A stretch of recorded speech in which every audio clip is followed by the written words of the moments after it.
Баршаңызға қайырлы күн, менің каналыма қош келдіңіздер. Бүгін сіздерге үй жағдайында өте дәмді болып шығатын, жаздың нағыз аптап ыстығында шөлді басатын сусындардың бірі лимонад сусының жасалу жолымен бөлісетін боламын.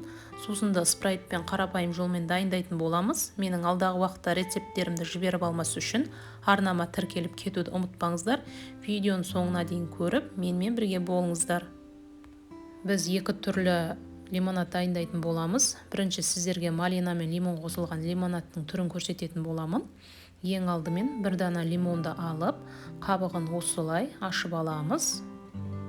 Одан кейін бөліктерге бөліп аламыз.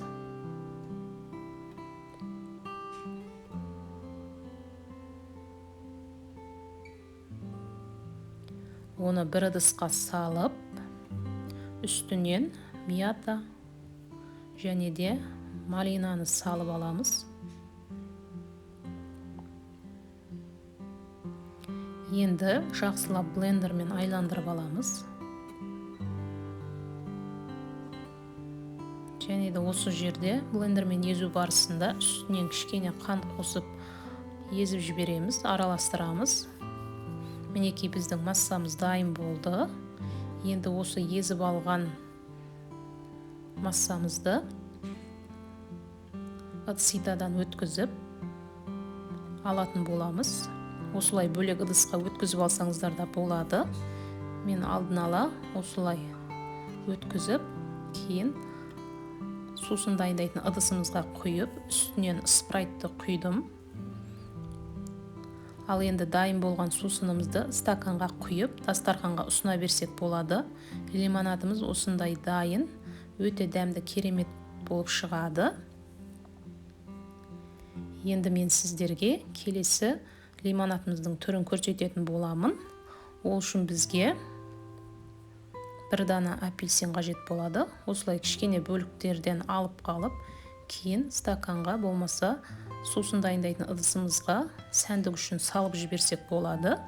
Бұны да осылай қабығын ашып, бөліктерге бөліп турап аламыз.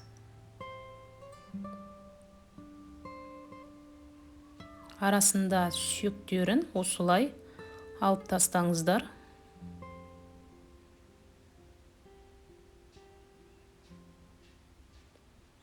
Енді бір дана лимонды алып, оны да осылай қабығынан ашып алып, сүйегін алып тастаймыз.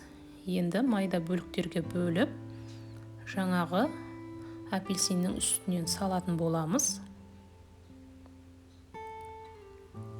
Және де үстінен мятамызды салып, бұны да жақсылап блендермен езіп аламыз.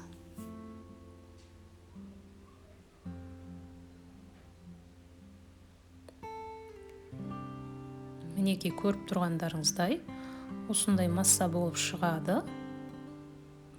Енді бұны да сусын дайындайтын ыдысымызға осылай бірден ситадан өткізіп қоссаңыздар да болады. Енді ішіне мята салып, үстінен спрайтымызды құйып аламыз.